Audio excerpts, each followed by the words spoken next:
Good morning! Join us as we head out to another wonderful campsite. Quick gas up muna tayo before we go to our first meetup point. Shell J. Vargas, here we meet some of our friends.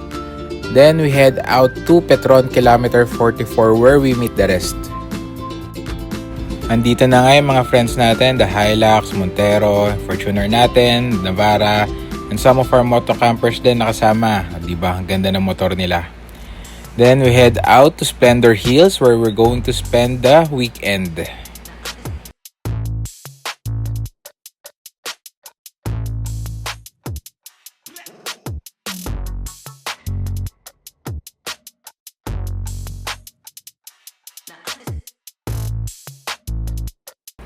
Here exiting Tanawan, then quick stopover lang muna sa 7-Eleven.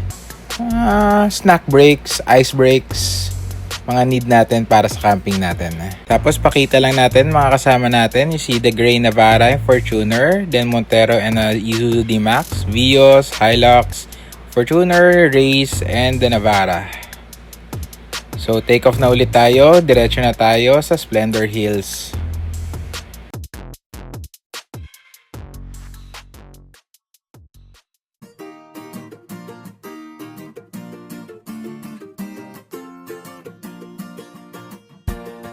So ayan na nga, first signage is Splendor Hills, and yes, malapit na tayo. So dito pa lang makikita nyo na maganda yung lugar. So we can expect na maganda din yung pupuntahan natin. Tingnan nyo naman yung view sa labas pa lang. So dito muna tayo while waiting. Tayin natin sila bago tayo pumasok. Syempre para meron tayong magandang video.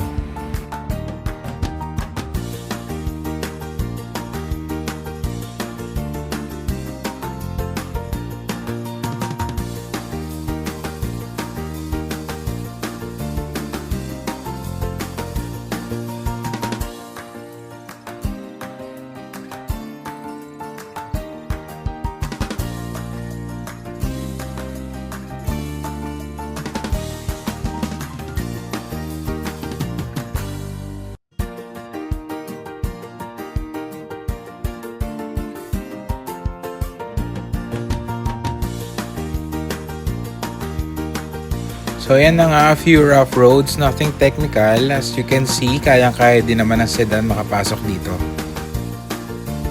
Just look at the view pagpasok mo. Kita mo na kagad yung overlooking ng Taal.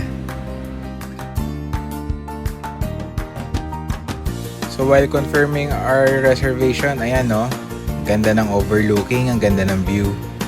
Then time to set up the camp. Ayan yung awning. That's an Onlux awning tent. That's a 2.5 by 2.5 semi-automatic. So quick pull out lang siya. Then we have also our tent itself, a Moby Garden. Automatic din yan, so madaling itayo. Then some quick extension din for our awning para may lilim pa rin naman yung tent natin or in case na umulan may silong tayo.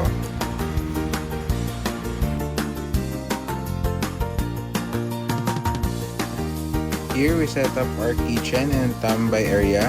So mga quick Shopee finds lang yan. The stove windshield. Syempre yung ating stove din andyan. Pati yung mga iba pang mga needs natin. Pang luto, pang kain. Lagay na natin dyan sa table natin.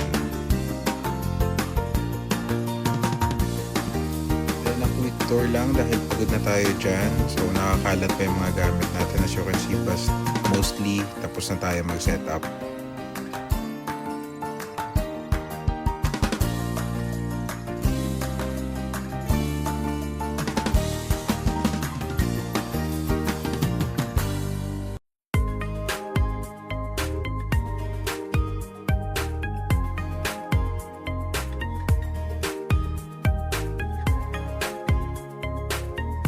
Dahil magagabi na nga, buksan na din natin yung mga ilaw, a few string lights, and also some lamps na nabili natin sa Shopee. Saan pa ba?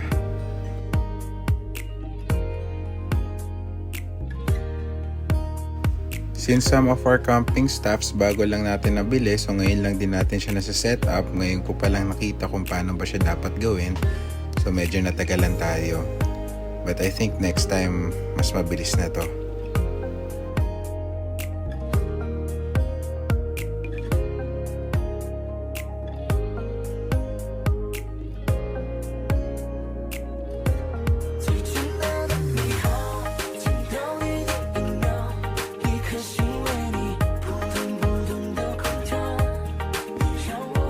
ulit since tapos na yung ilaw natin. Naikabit na natin. So, ayan na siya. Then, of course, dinner prep na. Mag-iihaw na.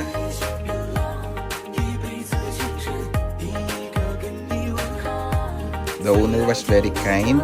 He was able to set up a bonfire place near our area. Before heading to sleep, quick tour muna. So, since medyo madami kami, we were able to close off one of the campsites for ourselves. Waking up, sino bang hindi ma-amaze dito? Once you step out of the tent, this is the view that you will see.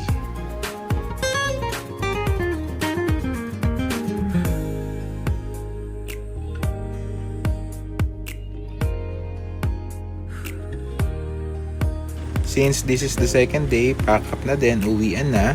Pero syempre, photo ops muna for the group.